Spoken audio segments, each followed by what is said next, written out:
All right, lads, we're back here again. Myself and Steven Poacher here. Just going to review the games. We're supposed to have Colin Boyle on this week, but he last minute he pulled out. But we'll have him next week, please God. So, just a quick review here, lads, and we're going to pick a manager from each division. What we kind of well, we'll go with Stevie. What Stevie thinks anyway, and I'll follow suit with them. But so far from the 5 rounds. But so look, Stevie, how's it going? What's the story? Yeah, Watching any games tonight? not too bad, and not too bad. No, listen here. Look, we were just chatting there before we come on air, and obviously we were sort of saying like it's game 5 now. I think Rory Gallagher described it a few weeks ago as moving day. Where you sort of have an idea after game 5 of whether you're looking at promotion or whether you're looking down below and looking over your shoulder. And I suppose in all the divisions, and I was actually chatting about this in school the other day to a colleague of mine. The leagues are very tight, and the leagues are very tight, in more ways than one. Like Division 1, for example, has become extremely tight in the fact that, the Rossies got off to a wild, great start with the 3 wins, and I think that probably threw a spanner in the works, for the likes of Tyrone and Armagh and those teams, because they were probably thinking, looking at Roscommon, with all due respect, based on their record in Division 1, they were probably thinking they'll struggle. But they bounced out with 3 wins, and obviously they haven't won since. But Tyrone beating Kerry the other day has sort of, it's made Division 1 wild tight, and I think there's going to be a block of 3 to 4 teams who could find themselves either in a league final or relegated. I still think Donegal will go. I think Donegal will struggle to stay up. Division 2, Derry are the pace setters, obviously beating Dublin with a huge game, but Division 2 again, and has become very, very tight around the bottom of that league, and you've got some big hitters down there too as well. Kildare, look like Kildare, their performances in Division 2 this year have been nothing short of disgraceful. We spoke about that last week, and then Division 3, my own county Down. We're fighting now for promotion. After the defeat by Cavan, it's left us with a lot of work to do. With the winner last 2 games, and hopefully we will score away. But you've Fermanagh and Westmeath also contesting promotion. It could be a case of in the last day that you have Fermanagh, Westmeath, and Down all in the promotion reckoning, on the same points. Yeah. And then Division 4 is Division 4. Like, Leitrim, Laois were setting the world on fire, and then Wicklow beat them at home and blew the division wide open again. So it's been an interesting weekend, and I think we have a better idea and a clearer picture of who's going where, and you're probably looking at 4 or 5 teams already who nearly are searched to go up, and be in a league final. Yeah, no, it's been a decent league so far. I think in the whole grand scheme of things, I think the standard of football has been decent. Obviously, I suppose just starting with the Dublin Derry game, obviously it was on RT on Saturday evening. That was probably like the atmosphere. It was like a championship style football in terms of the atmosphere in the ground. It was nice to see. We were talking about the last few weeks in terms of the new teams coming up, and Derry obviously have bridged that gap. They're in. You can say Derry are in the top 6 teams in the country now. Is that fair enough to say? Yeah, I would probably push on and say top 4, and I know that sounds a bit sort of contradictory because they're not in Division 1, but they missed out in promotion last year. They were very, very unfortunate last year. Roscommon and Galway went up. Derry drew with Roscommon in Roscommon, and that was the game that decided it. And if memory serves me correct, Shane McGuigan was very, very harshly sent off that day. Roscommon really, really targeted him.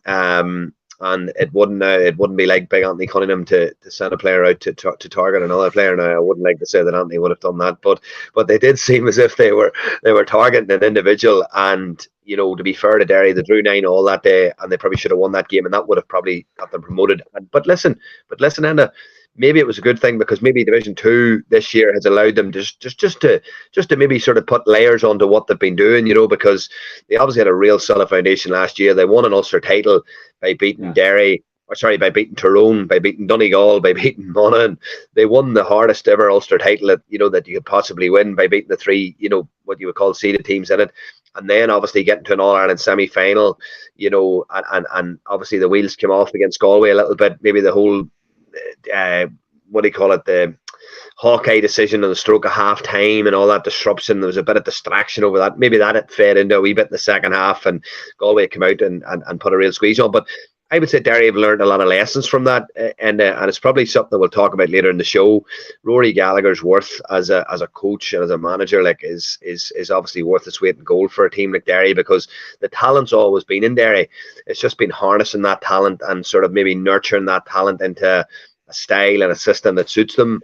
And they really seem to be singing, and they really seem to be in harmony with their game plan, and most importantly, in harmony with their manager, because Rory does a lot of sideline coaching, and he does a lot of,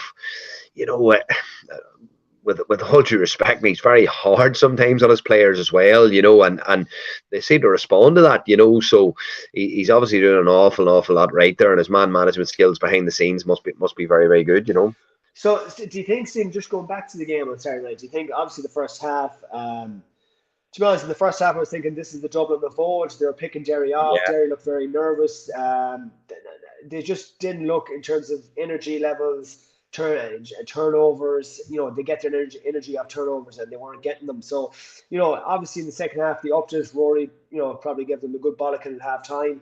And they came out and they got them turnovers, and they got 3-4 men around the Dublin lads, especially around the middle third, to turn them over, and off they went. But to be honest, from that game, I'm kind of more I think Dublin didn't lose that. I think Dublin would have gained a lot from that game, to be honest with you. To be honest, I really fear, I think Dublin are coming again, in terms of, I don't think they're going to be a 3-4 year force again, but just this year alone, I think with Mannion, McCaffrey coming into the fold, and they're missing Brian Howard as well. Like, I just think they're going to be very hard, very difficult to beat now. I know people kick back at me and say, look, they only just scraped over Clare, and they're who else did they scrape over? They're not being very impressive in Division 2.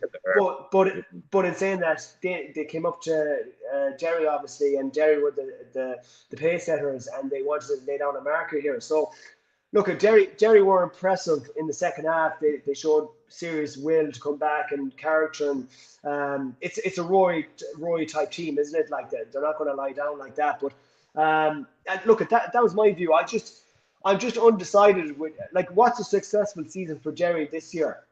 Do you know, I know that's a strange question. Well, obviously, promotion's number one. Promotion is number one. First and foremost, they have to be back in Division 1. That's something that they obviously would have targeted, from minute one. It's probably why, you probably would have felt they were going to win on Saturday night. It maybe just meant a little more to them, at their stage of their development. I do think back-to-back Ulster titles, would send a major statement out to that, this, we're not a flash in the pan. We're not a one-season wonder. And then I would say, and without getting carried away, Rory will want to be in an All-Ireland final. And that's the reality. He'll want to be in an All-Ireland final. We've had this discussion on the show over the last few weeks. If you take Clifford and Seanie O'Shea out of Kerry, I think there's a huge party across the board. And even on Sunday, with Tyrone's really, really deep line defensive zone, and the way they got numbers around Clifford, the way they got numbers around Seanie O'Shea, they really stifle Kerry, and they maybe give teams a platform of how to beat Kerry moving forward. You're not going to beat Kerry in a shootout, let's be honest. If Kerry are firing in all cylinders, and they've got their six first choice forwards on the field, right? I feel Kerry will beat most teams in Croke Park in a shootout. But if you've got, a game plan where there's specific moments in the game where you can shut the game down, you can make it difficult for Kerry, you can frustrate them, you can maybe punch holes in them in the counter-attack. Also as well, Tyrone showed it as well from kickouts. Tyrone got 1-5 from short kickouts, and Kerry sort of pushed high in the short kickouts. But what Tyrone did was they brought an extra man into their full back line and provided an outball for Niall Morgan. The other naivety of Kerry's game was, and they were caught about this a few times as well, which I'm surprised at, Niall Morgan caught them over the top of the kick out in the second half. That Matty Donnelly, on another day, if you had a runner coming off the shoulder or a man isolated inside, it could have been a goal.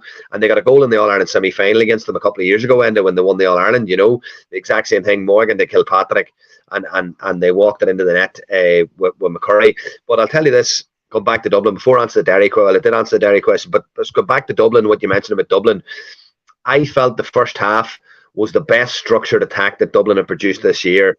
You know, those Yeah. sort of slow structured attacks where nobody's doing anything rash. There's no mad fuck decisions. There's nobody taking the head staggers and coming forward and hitting an out silly one from 55 yards to the outside of the foot.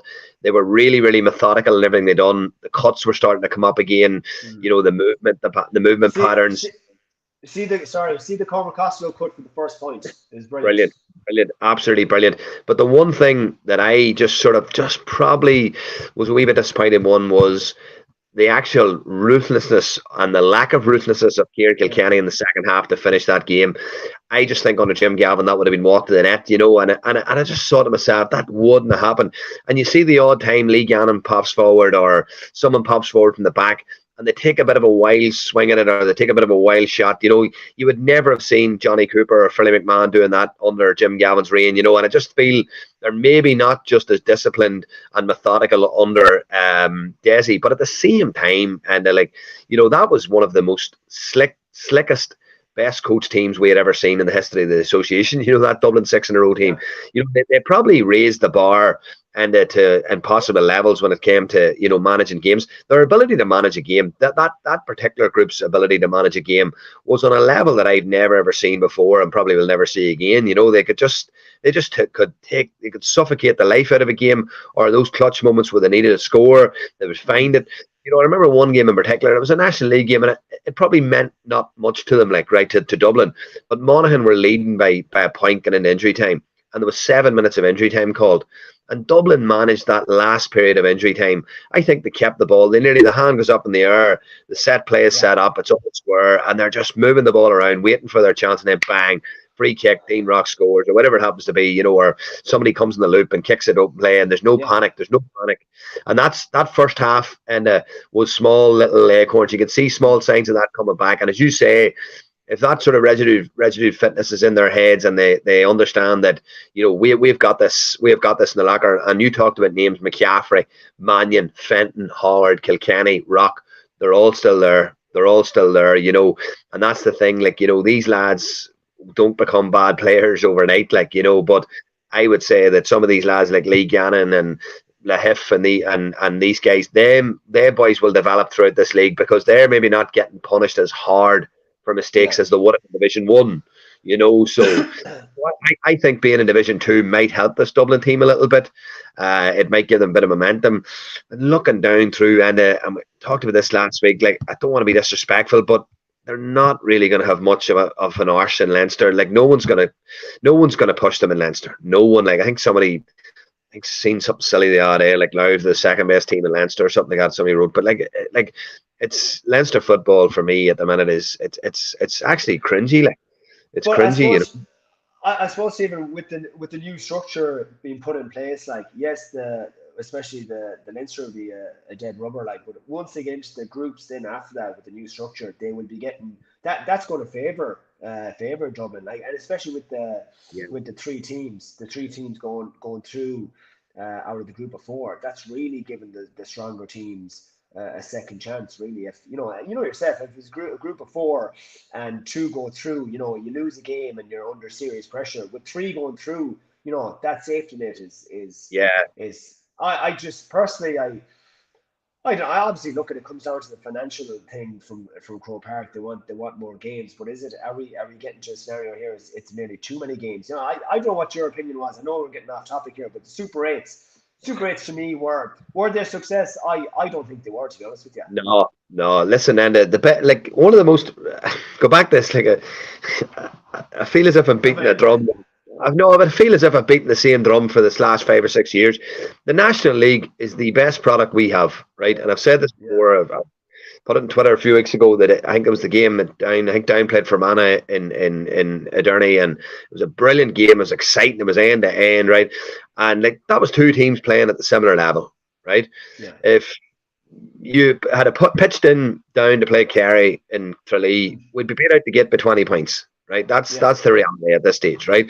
But that's their level. That's the level. Everybody are in the National League or at the right level at the present moment in time. Yeah. Cavan are going to get promoted. Why? Because they've proved now that they're better than Division 3 level and they're going to go to Division 2.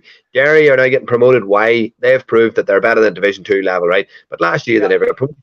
and everyone is playing at their level. We talked about Division 4 before we came on air. The old county that I was down there for a few years, Carlow, like sitting, second or third from bottom, whatever. But they're still competitive every week. They're a young side, they're rebuilding, but they're still competitive.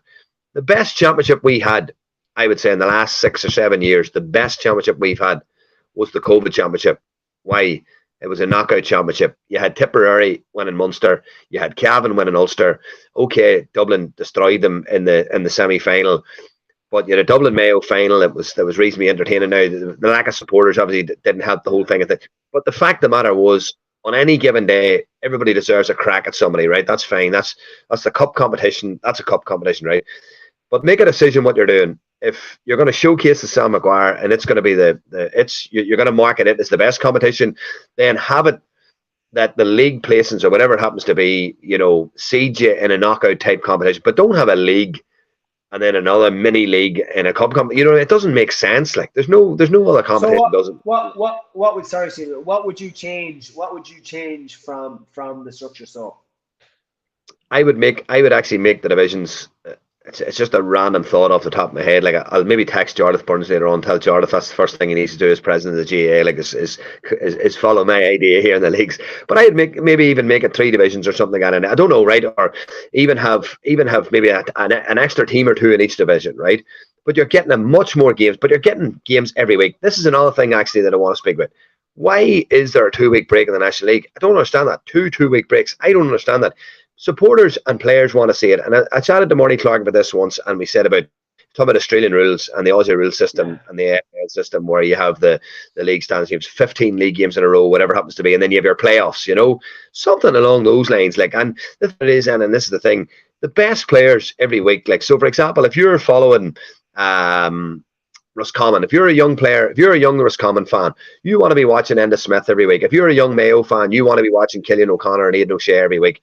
You don't want to be watching them for 2 weeks and then not seeing them for 3 weeks and then watching them for 2. You want to watch them every week. You want to see the best players playing every week. You want to see games on TV. You want to see more exposure, of these games. And I think that's critically important. That there's a regular flow of games. So, like, my personal preference would be to really, really market our leagues a bit more. Run the league competition as our main competition and then run the Sam Maguire nearly. Then obviously as a cup competition, as a knockout competition with your top 16 teams and the bottom 16 teams into your Tailteann Cup, whatever it happens to be.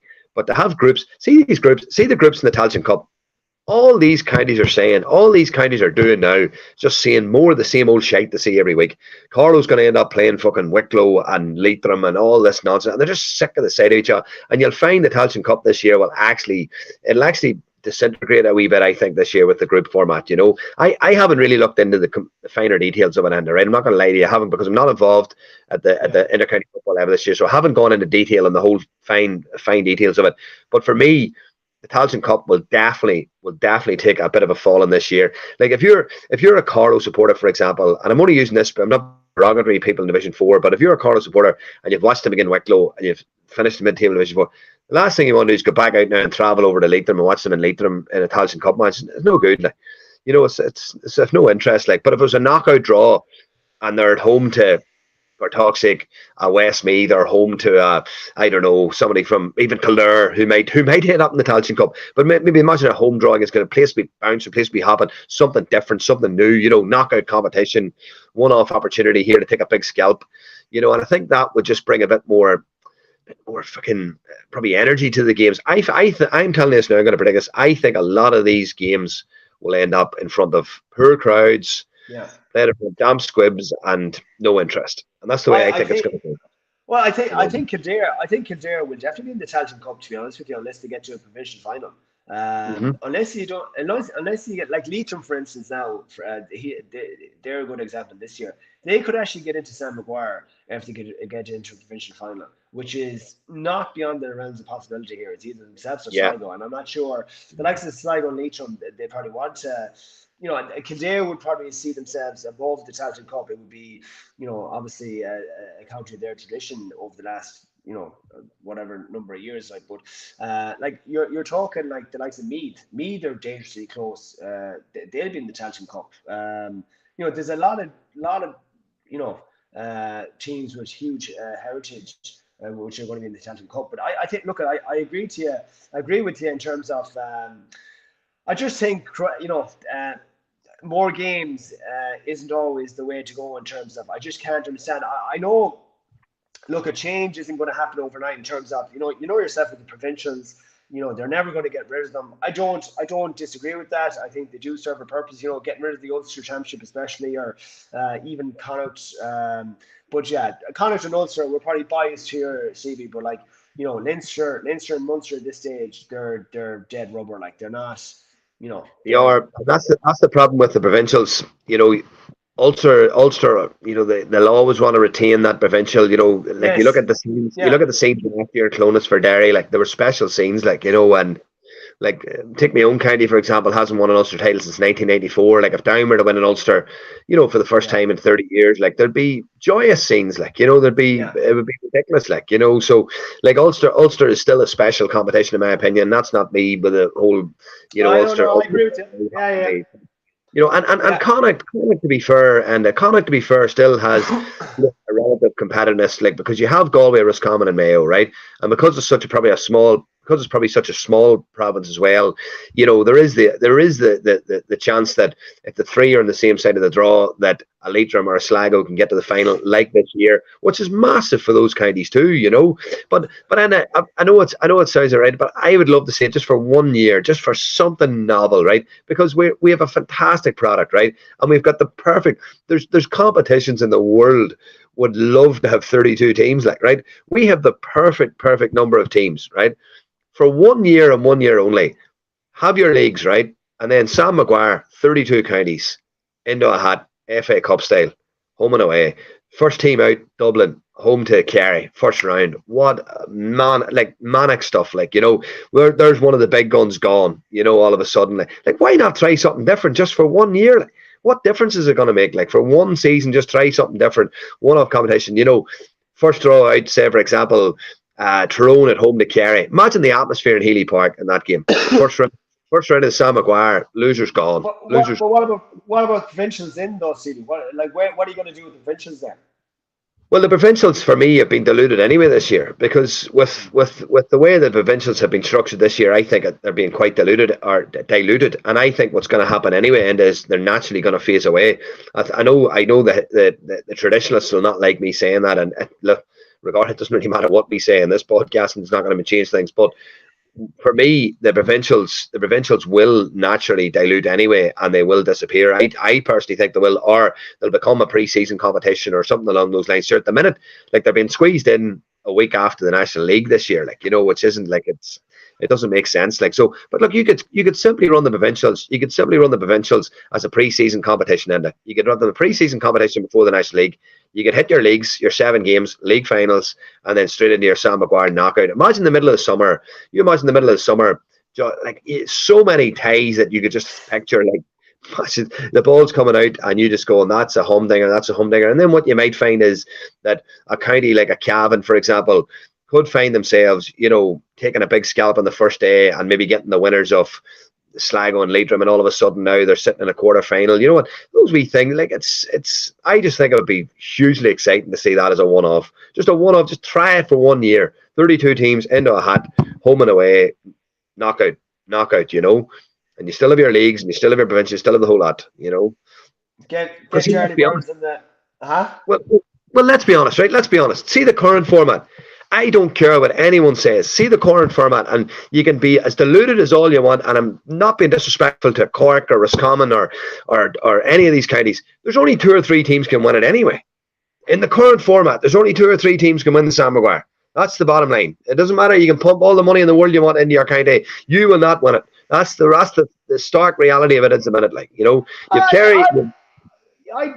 go 5 there now. Right, well, you've got Kerry, you've got Dublin. Galway won't count this year. They're missing too many players, right? And I'm telling you now, really, I honestly don't think they'll count this year. I really don't, right? I think you'll have Dublin. I think you'll have Dublin because of the Croke Park factor and the personnel they've back.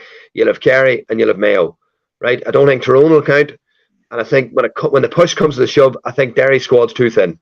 And if they get a major injury to Shane McGuigan, they're in big trouble.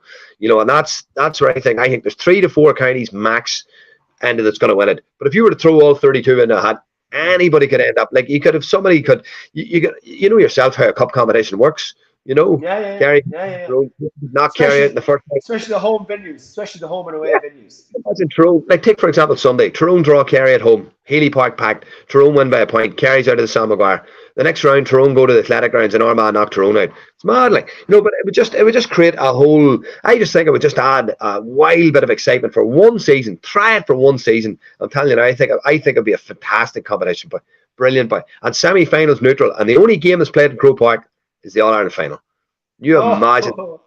You think of the FA Cup games. You think of the FA Cup games. All the FA Cup games in the past, the semi-finals. I'm a United fan. Think back to 1989, the atmosphere in Villa Park when United beat Arsenal.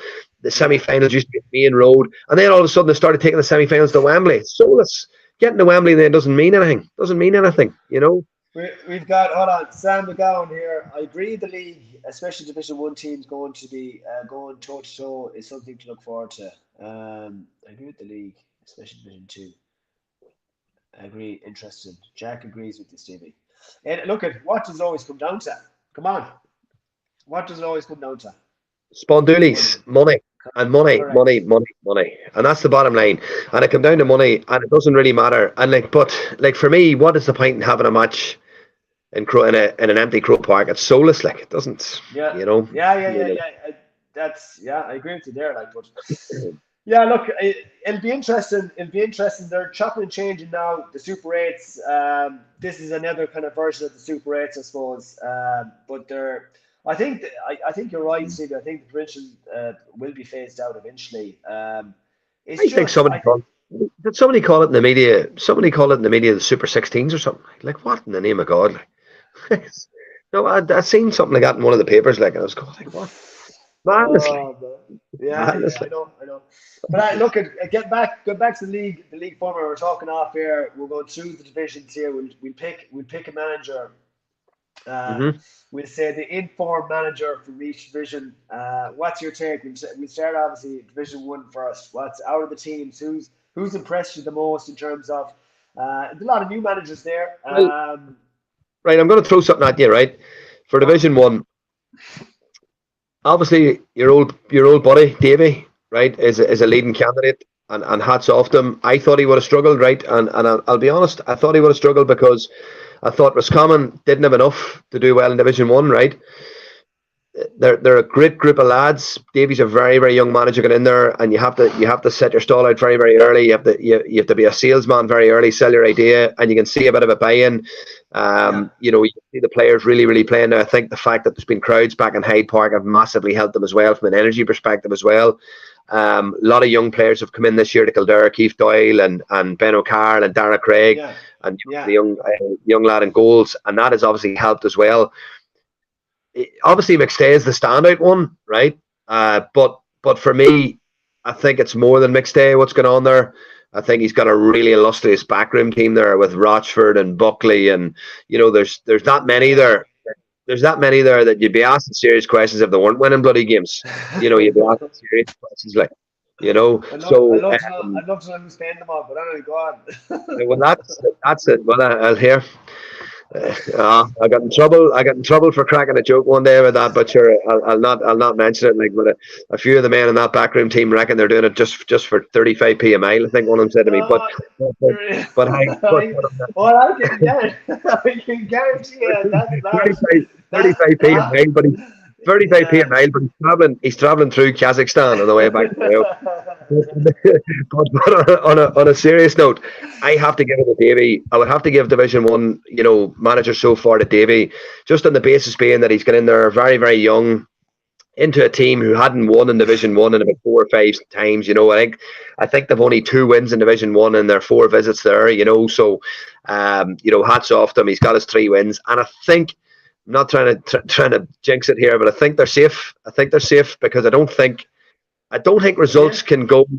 I think there has to be a mathematical mad spread of results. They're playing Donegal in the last game. I know that. Right. Donegal on 3, Monaghan on 4. So they're the bottom 2, obviously. Yeah. Rossi's on 6. I don't know who's playing Monaghan next now. Aye, but I'm nearly sure. Did Donegal not play somebody next that's down around there. I can't mind the run of the fixture, but I remember looking at it thinking they would be extremely unlucky to be relegated at 6 points. They would be extremely unlucky.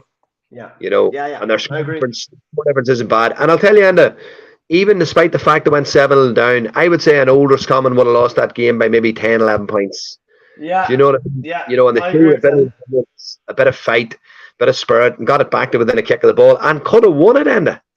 Could have won it. This is why I'm so reserved on Mayo, to be honest with you. I said Mayo looks comfortable as could be for the majority of that game. And look, we got a lucky goal too. Don't forget that. But again, goals. What's been our Achilles heel over the last 10 years is conceding goals in fucking finals, and 2 goals straight down the middle, cut us open. I said this to you. I said, look at like Conor Loftus is obviously at 6. It's a new position for him. Very, very. It's one of the hardest positions you can play on the pitch in terms of pushing up your man and when to come back as that +1 and try to cut out that primary ball. So it's a new position for him.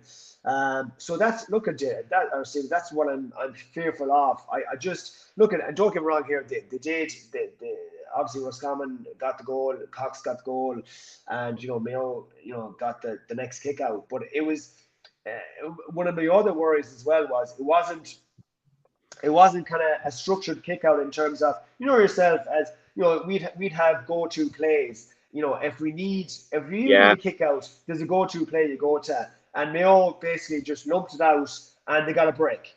And I was thinking, right, they're lucky, they obviously got the break and they went up and scored a point. But, in those tight games, if you don't have a collective or a go-to move or a go-to kick out where, look, we need this possession here.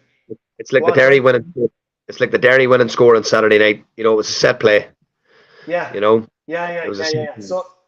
So like, and that's look at this 5 rounds done in the league here. Like Mayo have been the informed team of the league. Like, don't get me wrong, but yourself when it comes to crunch time, 10 minutes to go in the Ireland final.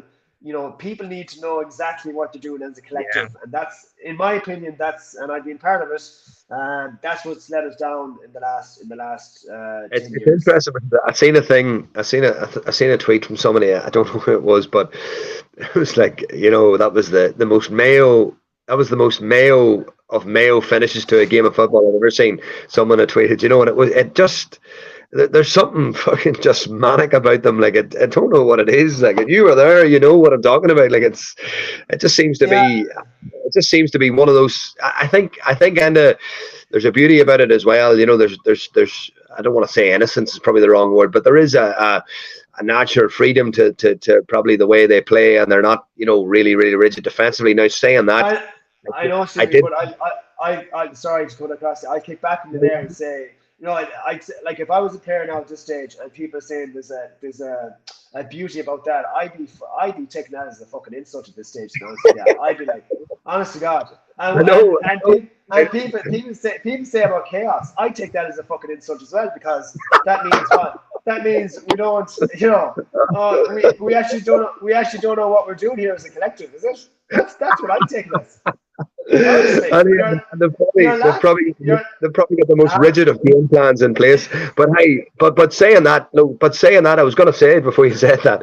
I'm still fucking laughing here. But before that, I got a text actually from a friend of mine who said to me, "Fuck me, McStay's giving off about defensive football, and look at the way they're setting up against." I can't remember who were they on TV against. Was it Kerry? A couple of weeks ago, and they were wild defensive. Like, they were obviously sitting with a really, really deep line defensive system, and there was a bit of structure, there was a bit of shape to them, Andy. There was that you wouldn't have probably seen. Like, I seen a clip from behind the goals in the All Ireland final about 4 or 5 years ago, right? And it was against Dublin. Maybe no, it wasn't even maybe 4 or 5 years ago. It was the COVID year with nobody in the stadium. And Dublin got a stretch attack on, so they set up their basketball attack. The 1 in 4 out move. Whether the 2 boys in the sideline, the 1 man inside Kilkenny, and Oisin Mullen and someone else was marking them. I can't remember who it was, but they actually followed their men off the fucking field, followed them off the. And I was going, "What are you doing? Why are you not defending 10, 15 meters inside them, man? Like, madness, like, So you're trying to wind me up there, yeah." No, but I do. Hold on, I, hold on. I, Think Galway, Sam McGowan, think Galway, Derry, will have a big say in the championship this summer, and at least one of them will be ahead of Dublin come the latter stages of championship. Well, Stevie disagrees with that. Mikey K, great to see the Rossies going. Well, just hope they can carry it on into championship. Fermanagh going great guns as are Cavan. I know a man with a bet on Derry for the All Ireland. Yeah, it'd be yeah. It's nice. Fermanagh are going well actually. Cavan, it's nice to see Cavan. Cavan are they'll hopefully get up to Division 2 at this stage, and they'll Mickey Graham. We're on about managers. He would be my pick for Division 3. I'd well, say. I don't know about I you. think I think we run one, but I think there's probably no argument in Division 2 that it's Gallagher. Like, Yeah. Oh, I don't know. I don't even think it's a discussion there. They probably well, it's definitely not Colin O'Rourke anyway. I can tell you that. But, Colin, unfortunately, is finding out that it's a lot harder standing on the sideline than it is sitting in the chair with a makeup on. Yeah, But yeah, yeah, yeah. the Division 3, yeah. Look, obviously, our own kind of a new manager, Connor. Has gone in there and has obviously tried to bring a lot of Kilcoo players in as well, which Yeah. which isn't easy, right? Because there's always going to be. I'm gonna be I'm gonna be honest here now. You're slagging me here, obviously, but I'm gonna have a little jibe with you. Not jibe with you, but we'll say if I'm manager down, if I'm in that down squad, right, and the Kilcoo boys are coming in after what they're fucking saying the last couple of years about the jabs with down football, I'd have fair play. If Conor Laverty can get them all together and get a cohesive group going and a good team spirit, I'll tell you what, I'll shake that man's hand because he would have done a hell of a job. He'll have done a hell of a job. It might be a bit of togetherness now, but when it comes to the club championship, putting together, I can tell you. No, but listen, look, it's no, you've got a point, Enda. You've got a point. Like I would say, it's very difficult for Eugene Brannigan come on Sunday for Down. Like, and I'd say it's very, very difficult for a lot of players, maybe within Down, maybe within that setup, that probably maybe felt that he was directly speaking about them. Because a lot of lads were involved last year. Like for example, Barry O'Hagan was the captain of the team last year. And Barry's a wonderful footballer and has proven himself at inter-county level. Now Barry maybe doesn't have the medals at club level that the Kilcoo lads have, and the Kilcoo lads are very, very blessed to have those medals and very fortunate to have those medals, and you treasure them, and that can never be taken away from you. Like, but a lot of lads have proven themselves at inter-county level and Down, and there's a lot of lads that certainly haven't. And Eugene still has to tick that box, where he has to prove himself at inter-county level and Down, and listen, there's no question his credentials at club level. He's a very, very difficult player to pick up in club games. He's got a lot of energy. He pops up in the end of things. He gets scores. But the inter-county game, as you know, has moved on an awful lot in recent years, and a massive part of the inter-county game now is the physical conditioning and the athleticism, and it doesn't matter, what you do, bigger and stronger teams. Like it's funny, the other day, like we have a brilliant wee team in school, we under 13s. Like we played Cross McLean the other day, and like we were just as good at footballers, but they're just bigger and stronger. As I said to the wee lads at the end, like sometimes just people that are bigger, stronger, faster, you just can't do anything about it, and that's the ultimate difference on Sunday. Like when Cavan's bringing on Geroid McKiernan at 6'5", we don't have that person to bring in, and unfortunately the personnel is not there. But look, it's going to be it is, Andy, you're right, it's a difficult job because you're bringing in so many lads from your own club and stuff like that, because you have to go back to them as well, because undoubtedly later in the summer Conor will be involved in Kilcoo seniors in some capacity, whether that be a coach or whether that be a player. He will undoubtedly be involved in some capacity. That's a given. Everyone in Down knows that. So to go back into the change room as well will be hard, So, but look, as I say, if we can win our last two games and there's maybe a blip between Fermanagh or Westmeath or whatever it happens to be, then maybe things might just take a turn for the better, because we certainly need a bit of a boost, But in Division 3, I have to say, Mickey Graham, but Kieran Donnelly's done a great job too. Kieran Donnelly's done a great job at Fermanagh too. Very, very good manager and very astute. Knows the game. Up until last year, Jack Cooney would have had him up there as well. Obviously, Jack stepped away now. Desi Dolan's in there, still wet behind the ears, Desi as well. But they're doing okay. But Mickey Graham certainly has Cavan going in the right direction. And I thought last year after losing the Tailteann Cup final, and I thought it would have been difficult for Cavan to lift it. And Thomas Gallagher going travelling as well.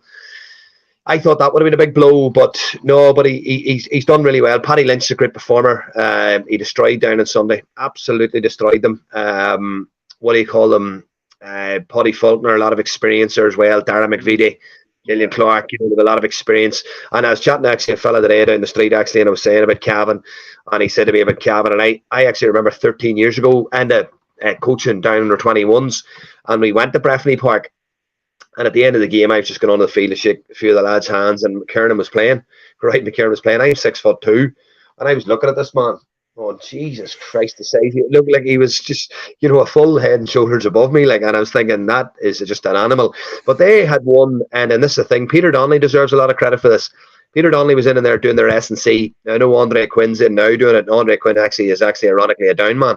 But Andre Quinn is in doing their S&C now. But Peter Donnelly set great foundations in there about 13 years ago. He was there for 5 seasons, and they won 4 Ulster under-21s back-to-back. Now that was from 2010 to 2014. If you think of the age profile of those boys, 19, 20, those boys are now 27, 28, 29, 30, coming into their prime.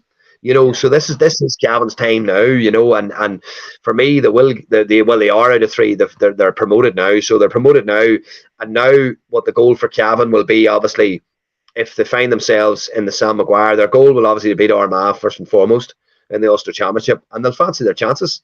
They will fancy. Cavan will fear nobody in Ulster, because people sometimes forget the history and tradition that Cavan have as well. Multiple Ulster winners, and all Ireland winners. So. Yeah, listen, Mickey Graham for me, absolutely. And we'll say, going to last division here, Seeley, Division 4. So we have who's on top. Laois are on top with 8. You have Sligo with 8, Wicklow 7, Leitrim 6, Wexford 5, Carlow 5, and the bottom 2 then are London and Waterford with 1 and no points. It's tight. It's tight at the top, isn't it? It's tight at the top. I think that you've probably got to look at it from a resources point of view as well. In my opinion, probably the one working with the least resources is probably maybe Andy Moran. Andy's probably working with very, very small county, a very rural county. You would know them better than me, Enda. Billy Sheehan obviously is in with his manager of Laois, but really and truly, Laois should not be in Division 4. That's the reality of the situation. They should not be in Division 4 with the facilities they have, the size of the town in Port Laois. The fact that Port Arlington are, we're knocking on the door at Leinster as well. They should not be in Division 4. That's the bottom line. So I couldn't give it to Laois, and I suppose Tony Mack's been there 3 or 4 years with Sligo now as well, but Andy seems to be getting a bounce, and I think if he can get promoted, I would probably hold back in Division 4s on the award in Division 4 until I see how it goes. What do you make of Oisin going into Wicklow? I kind of found that a bit of a strange one. What do you think of that? What was that? Sorry. Oisin going into Wicklow at the start. No, look at it. They're on the brink. Yeah, it was a bit of a strange one, wasn't it? Brink, but I found it very strange. Travel's a big thing too. I obviously know from my time down at Carlow as well. Wicklow, they wouldn't have a great playing pool either. I would look at it as well, even just watching their county champions that night. On RTE in the Leinster Club Championship, I thought the county champions, thought the standard of football was below par, and what you would see in other provinces, things like that. So obviously it was a difficult job. I think I don't want to sound disrespectful, but I think the quality, and from speaking to a few of the Carlow lads that are at matches, not playing, that are at matches, former players would tell me that the quality in Division 4 this year has been very, very below par. Very poor quality across Division 4, and it's probably one of the reasons why the division is so tight. If you think in previous years, Enda, you've always had a standout team. So, for example, Cavan last year, Westmeath, you had maybe you had a Tipperary there a lot of years ago. You've always had one team that probably shouldn't be there, and a standout team. And I think that this year that there's no real standout team. All the teams that are there are probably at that level. So no, listen, Look, as I say, I'd give it to Andy. I think you're right. I think I'd love to see them get promoted, to be honest. I think it'd be a phenomenal achievement if they got yeah, from 4 to 3, especially with the resources. There's only yeah, I think is there 10 senior the clubs in Leitrim, the amount of clubs in yeah, Leitrim for our county is tiny. It's yeah, absolutely tiny. I'm not sure. There's 16 senior, we say in Mayo, 16 senior, 16 intermediate, and yeah, 16 junior. Like, I would say, safely say, there's less than half in Leitrim. It's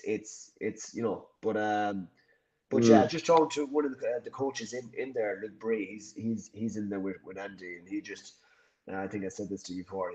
He couldn't get over the he's really invested himself into the county and just doing an awful lot of things very good.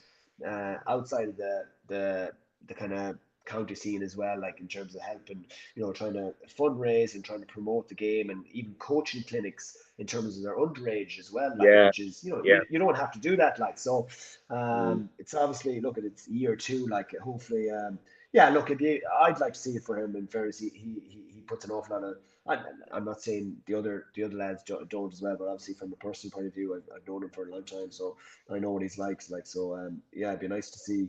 Nice to see it. Well, look, it's going to be tight now the next 2 games, so we'll see what happens there. But yeah. any other games that took your fancy from the weekend, Stevie?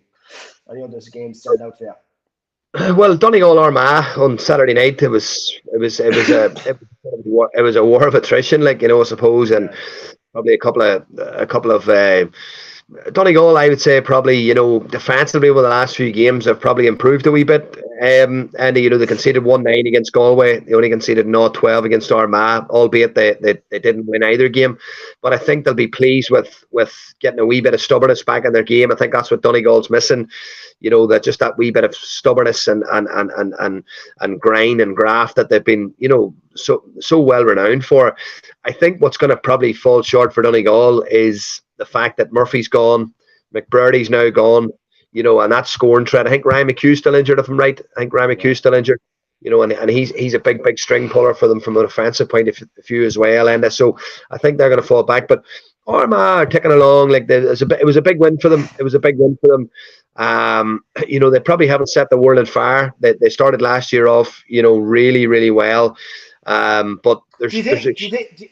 Sorry to cut across you. Do you think there's pressure on them this year? there's probably expectation. I'll tell you where there's a lot of expectation. Their fan base. Their Yeah, fan base are fanatical, and you probably know the same yourself with Mayo. Like, their fan base is fanatical, right? Like, the kickoff. Fuck me, I should be shot for that. The throw in on Saturday night. The throw in on Saturday night was delayed for 15 minutes due to crowd congestion, right? yeah, And you're sort of thinking to yourself, like, the expectations real? That's probably what you need to ask the question. Are the expectations real? Are Armagh ready to win an All Ireland yet? They probably believe yeah. they are, but they're probably Yeah. not. How? No, no, What? no, no. I They know, I probably know. Yeah, no, I know what you're saying there, but like, yeah, how? I know yeah. exactly what you're saying in terms of, obviously in the squad, I don't, I don't, I No, don't believe they are, I know that. but But how? they I probably think promise. they are. But I know myself, Steve. If you're in that squad, like, how? Like, you have to be gunning for an Ulster title. You need an Ulster title for that stepping stone. That's where Derry. That's where. Go on, sorry. 100%. No, 100%. I agree with you. But I would say what they looked at is 2 years ago. They probably looked at a very, very, what they would see, a normal Tyrone team winning All Ireland, right? And they would say to Yeah, themselves, we could do that. Last year, they yeah, probably looked at having a game wrapped up. Last year, they probably looked at having a game wrapped up in against Galway. They had the game probably won. Now they were down and out. Then they came back, and then in extra time, they probably should have won the game, and they conceded that last kick out, and Galway went down the field and equalised, and lo and behold, then obviously beaten in penalties. And then they looked at how close Galway got in an All-Ireland final. They would have went into that All-Ireland semi-final thinking, we'll beat Derry, So they're probably thinking we're not a million miles away. I still think yeah. midfield, if they get a couple of injuries, I think midfield could be an Achilles heel for them. I also think defensively as well, there may be one or two really, really high caliber man markers away from from winning it. And then I do feel that if a team really targets Rian O'Neill, where are they going to get that magical 16, 17 scores from to win a big game? You know, like they went down to Kerry and they set up very defensively. And that's one thing I would say, and is that certainly under, you know, Kieran McKeever and Kieran Donaghy, under the coaching of those two men, they have become a lot more organised defensively. You know, they've become a lot harder to beat as well. You know, they went down to Kerry and probably should have got something out of Kerry. I would say they're very, very proud of that. But I'll tell you what it is. It's setting up very, very nicely for a last day in Division 1, because I think Armagh go to Healy Park. And I'll tell you now, if relegation is on the line for both teams that day, there will be fireworks at that game, because they despise each other. And I think it'll be a corker of a game. Like I was looking at the fixtures and I was thinking that could be an absolute classic, you know. And if Donegal were to pick up a result this weekend, Donegal Roscommon could be war as well in the Hyde. Like, you know, it could be like you could be getting into one of those, you know, those remember last year the TG Carr done it. It was like a Super Sunday, and it was all the scores coming from around the ground, like a red zone, like a GA red zone. That'd be class. That would be absolutely class, you know. And maybe it's something that we could look at probably trying to push for, you know, with the likes of RTE, who have the manpower and the finances to do it. GA red zone on a Sunday afternoon, my God, it would be unbelievable. Unbelievable, wouldn't it? Yeah, be class. Be savage. No, I actually remember back in, I think it was 13. We went down to Cork and we had a chat. We were going to be relegated if we lost, and we won that game by a point, and we got through to the league final. So I'm thinking it's going to be the same thing. It's mad, isn't it? That's fucking mad. Yeah, it's so tight, and that's what makes the division. That's what we started the show with, like, you know, and we started talking about, you know, our national leagues. They're the best. It's the best competition we have. Yeah, you know, it really is. It really is. Look, Steve, we leave it there. Good to talk to you, and sure, we'll see you next week. We'll see you next week, right? Absolutely. Good man. Cheers, mate. Gentlemen. Thanks, mate. Thanks. Bye. Look after you. Thanks, mate.